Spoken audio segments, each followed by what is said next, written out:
সাইজে ভাই তো বাড়ি নাই রে, তাই তো বলি কোটরকান্দির একটা ছেলে বাড়ি ফেসতে ঘুর ঘুর ঘুর ঘুর ঘুর ঘুর করে, এই যেই নাকি সেই ছেলে? আরে ভাই, এই যে সেই বাঘ আর ওই যে আমার সেই বাঘিনী, আমার সংসারটা শেষ করে ফেলতেছে। ওই বাঘ বাঘিনীর খবর আজকে দেখতেছি, কি হয় ওকে দেখতেছি।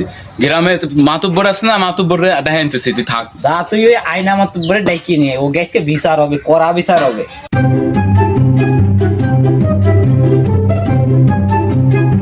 আসসালামু আলাইকুম মাতবর সাহেব। ওয়ালাইকুম আসসালাম। তা বাবা কি মনে করে আমার কাছে আইছো?